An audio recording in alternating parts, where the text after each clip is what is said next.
예, 이제 주식시장은 바이든 시대를 맞아서 새판째기를 해야 될 그런 흐름들입니다. 오늘은 특별히 이제 바이든 당선인의 확정 소식과 함께 집중 분석으로 시장 영향들 분석하겠습니다. 이베스트 투자증권 이비지 영업팀 염승환 차장님 오셨습니다. 어서 오십시오. 네, 안녕하세요. 지난주에 이미 당선 가능성이 높아지면서 주가가 급등을 했다가 금요일 날 우리 증시나 미국 증시가 조금 조정하지 않았습니까? 네. 불확실성도 있지만 단기적으로 많이 올랐다 이런 걸 텐데요. 이제 바이든 대통령의 시대가 바야흐로 열렸는데 시장 흐름은 어떻게 될까요? 일단 뭐 대선 사실 뭐 누가 되느냐보다도 일단 대선이 좀 끝나간다는 그런 게 더 오히려 시장에서는 약간 이제 안도랠리를 좀 불러온 배경이 아닌가 이렇게 좀 보여진다. 물론 이제 트럼프 대통령은 뭐 그 언론의 기사랑 좀 다르게 뭐 불복 얘기를 좀 계속 트위터 상으로도 좀 언급을 좀 하고 있지만 시장에서 이제 참가하는 분들 같은 경우는 그렇게 트럼프가 뭐 불복을 한다고 해서 이 판도 자체가 바뀔 것으로 생각은 안 하는 것 같아요. 그래서 뭐 국내 증시나 뭐 해외 증시 영향은 좀 제한적일 것 같고 일단 대선이 어쨌든 이제 바이든의 뭐 그 270표 획득으로 인해서 주말에 어느 정도 결과가 거의 다 나왔기 때문에 이번 주에도 계속 좀 시장은 그런 불확실성을 해소해가는 과정 속에서 계속해서 좀 증시가 좀 긍정적인 방향으로 좀 움직이지 않을까 이렇게 좀 보여지고요. 트럼프 영향과 관련해서는 사실 이제 대선 전부터 분명히 이런 거를 우리가 몰랐던 거는 절대 아니거든요. 어느 정도 다 언론 기사나 예전에 그 2000년대 그 이제 엘고 부통령하고 당시 이제 부시 대통령이 서로 맞붙었을 때도 이런 일이 있어가지고 뭐 증시가 워낙 좀 그때 안 좋았죠. 그래서 그런 거에 대한 이제 그 학습 효과 때문에 미리 또 대비를 한 감도 있습니다. 그래서 그런 걸 봤을 때 트럼프 영향은 증시에는 뭐 그렇게 크지 않다. 그래서 결국엔 증시는 이런 이제 그 대선 이후에 흐름에 좀 주목을 하면서 움직일 좀 가능성이 좀 높고요. 그리고 이제 자료를 좀 찾아봤더니 미국 이제 대통령이 이렇게 당선되고 나서 보통 집권 1년 차에는 거의 다 주가 지수가 올랐다고 합니다. 그래서 1981년도에 그 국제유가 상승, 그다음에 2001년도는 뭐 기억하시겠지만 그때 9.11 테러, 이때 이제 두 가지 좀 특수한 경우만 좀 제외하고는 거의 집권 1년 차에는 모두 다 상승을 했기 때문에 바이든 시대에 대한 또 기대감도 뭐 내년도를 우리가 좀 봤을 때 기대해 볼 만한 요소들이 좀 계속 나오지 않을까 이렇게 좀 보고 있습니다. 예. 대주주 양도세 문제도 해소됐고 미국의 대선 불확실성도 지나갔고 연말에 대한 뭐 이야기들을 부담스럽게 가질 요인들이 뭐 코로나 확산 이것이나 경기 물론 이런 얘기가 있지만 당장 발목을 잡는 요인들은 이제 좀 사라진 겁니다.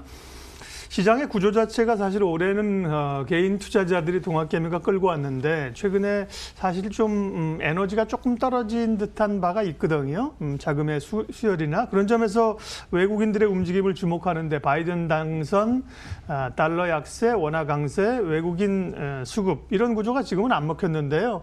다시 조금 최근에 좀 기대와 함께 판이 좀 바뀔 수 있다 이런 얘기를 합니다. 어떻게 보세요? 그러니까 드디어 좀 들어오는 것 같아요. 그러니까 그동안 정말 왜 안 들어왔을까 예. 뭐 많은 분들이 좀 의아해하셨을 것 같긴 한데 물론 이제 외국인 입장에서도 대선 이후를 좀 보자고 좀 생각을 했던 것 같아요. 대선 전에 좀 불확실한데 굳이 뭐 신흥국에 먼저 투자할 필요는 없다. 준비를 좀 했던 것 같고 그리고 그때 이제 그 2주 전이죠. 2주 전 이제 금요일 날 그 증시가 우리 국내 증시가 갑자기 외국인 매도가 쏟아지면서 폭락을 한 적이 있어요. 2206. 예.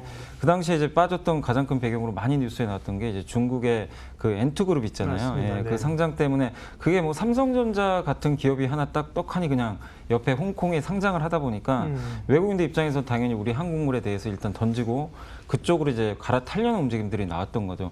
근데 뉴스가 나왔지만 엔투그룹이 결국에 이제 상장 철회가 됐고 최대 6개월 이상 이제 상장이 연기됐다고 하는데 뭐 무기한 연기될 수도 있고요. 이거는 사실 한국 증시에는 굉장한 또 호재거든요. 그 시간이 얼마가 될지 모르겠지만 외국인들 입장에서는 다시 자금을 한국으로 유턴시킬 만한 요인이 생겨버린 거죠. 그래서 그런 좀 악재까지 좀 해소가 되다 보니까 외국인들이 이제 대선 끝나고 우리나라 어쨌든 이제 증시에 대해서 좀 공격적으로 베팅을 한 것 같습니다. 그래서 워낙 뭐 초강세 현상이 지금 계속 이어지고 있죠. 특히 이제 바이든이 되면 달러는 더 약해질 가능성이 좀 높고 특히 이제 미국의 전통적으로 좀 민주당이 또 이제 큰 정부를 지향을 하잖아요. 이제 공화당에 비해서. 그러니까 돈을 더 풀게 될 가능성이 높고 그런 상황으로 본다라면은 당연히 달러는 더 약세로 갈 가능성이 높죠. 그러니까 그런 것에 대한 이제 베팅들이 국내 증시로 좀 이렇게 급격하게 유입이 된 거 아닌가 이렇게 보여지고, 물론 개인 투자분들은 이제 2,400이 넘어가니까 주식을 좀 대거 던졌지만 외국인들을 일단 바톤 터치를 했다. 그래서 향후의 흐름은 외국인들이 계속해서 한국 증시를 이끌 것인지, 그러니까 계속해서 순매수를 이어가야 되겠죠. 그러면은 결국 외국인 장세가 이어지는 거니까 여기에 좀 포커스를 맞추시면 좋을 것 같고, 근데 되게 특이한 게 예전에는 그 외국인들이 이렇게 국내 증시에 이렇게 원달러 환율이 떨어졌을 때 들어오면 거의 웬만한 종목을 다 골고루 샀는데, 이번에는 되게 특이한 게 거의 삼성전자하고 LG화학에 그냥 다 집중이 돼 있어요. 그러니까 두 종목이, 그러니까 예전처럼 외국인들이 그냥 고르게 산다는 그런 시각보다는 여러분들도 이제 그걸 좀 인지하셨으면 좋을 것 같아요. 이 과거랑 다른 게 외국인도 철저하게 성장을 좀 보는 것 같아요. 내년도의 성장, 이걸 보면서 대형주도 피킹을 하는 것 같습니다. 그래서 삼성전자, LG화학 외에 이번 주에 또 어떤 종목을 살지 모르겠지만 혹시라도 이제 그렇게 좀 매수하는 종목이 있다면 그런 종목을 또 특별하게 여러분들이 좀 관심을 갖고 이번 주도 좀 지켜보셔야 될 것 같습니다. 예, 외국인들이 돌아오는 듯한 모양이 나타나고요. 기관들도 마음이 좀 급하지 않습니까? 지금 사실은 연말에 좀 팔아놨던 거를 분위기가 좋아지니까 좀 급하게 좀 사고 있기 때문에요. 외국인 기관 주목해야 되고요. 어쨌든 이번 주 흐름은 소위 이제 바이든 관련주, 바이든 수혜주 쪽에 뭐 이번 주뿐만 아니라 단기적으로 관심이 갈 텐데요.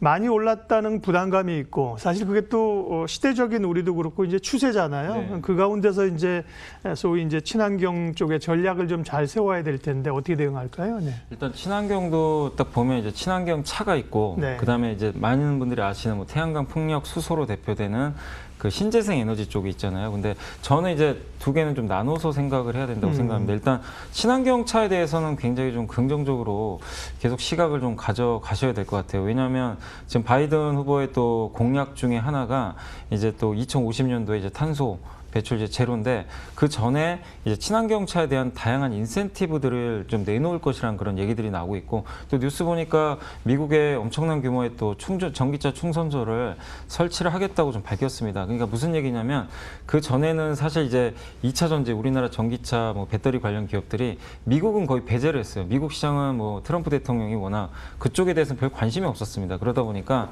결국 중국과 유럽을 축으로 해서 이쪽으로 거의 올인하는 전략을 펼쳤는데, 이제 상황이 바뀐 거죠. 바이든 후보가 되니까 결국 이제 미국 시장마저 열리게 되는 거죠. 그러니까 미국에선 사실 캘리포니아 정도만 지금 굉장히 친환경차에 적극적이고, 나머지 주는 대부분 그렇게 큰 관심들은 없었는데, 대통령이 바뀌고 정책이 바뀌게 되면 결국엔 이제 미국 시장이 열리게 되고, 이미 미국에 또 한국 기업들이 많이 또 진출을 했잖아요. LG화학이 지행과 배터리 공장을 이미 합작법인 설립했고, SK이노베이션은 물론 그 LG화학과 소송 결과 나와봐야 되겠지만 이제 미국에 또 그 공장을 이미 또 건설을 하고 있고, 삼성 SDI도 예전에 이제 법인이 있기 때문에 한국 기업들이 언제든지 이게 미국 시장이 열리면 진출할 수 있는 그런 준비들은 다 갖춰져 있습니다. 그래서 그런 것까지 우리가 감안을 하면 2차 전지에 대해서는 좀 굉장히 그 긍정적인 시각을 좀 유지를 하시는 게 좀 좋을 것 같고요.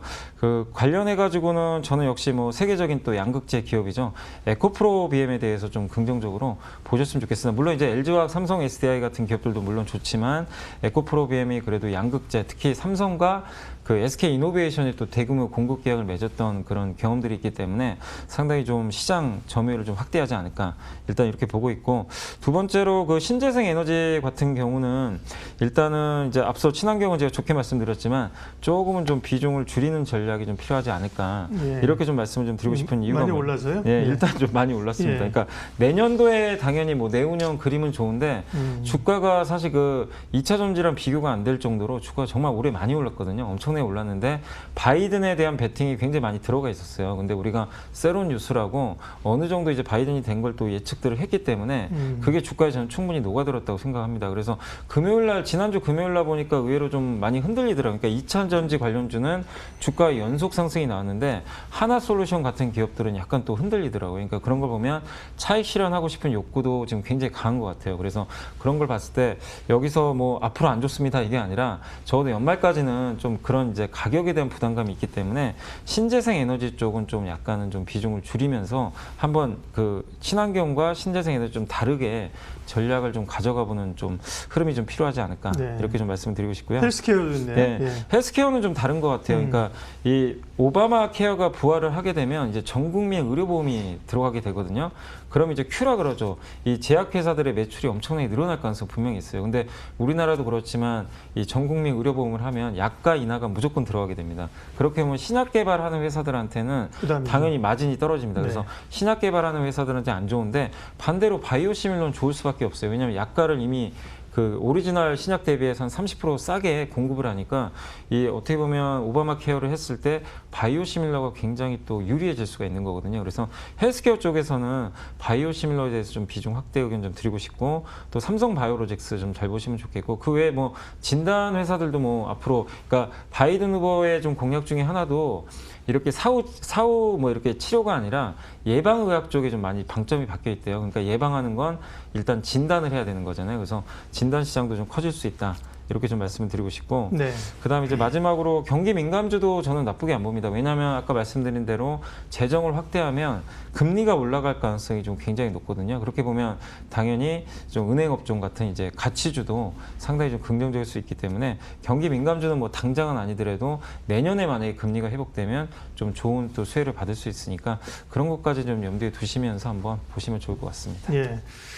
조금 그 부분이 이제 살짝 좀 어렵네요. 뭐 친환경, 헬스케어, 신재생 이런 쪽은 이제 말씀하신 것처럼 전반적으로는 긍정적인 게 맞고요. 다만 이제 단기적인 전략이 좀 다른 건데 경기 민감주 쪽은 조금 부담되는 것이 아닌가 이런 생각이 들 수도 있는데 예를 들면 전통 또 네. 트럼프가 얘기하는 전통 산업, 전통 에너지 뭐 이런 쪽은 상당히 부담되는 섹터잖아요. 근데 민감주 쪽은 또 좋게 볼 측면이 있다고 말씀하셨고요.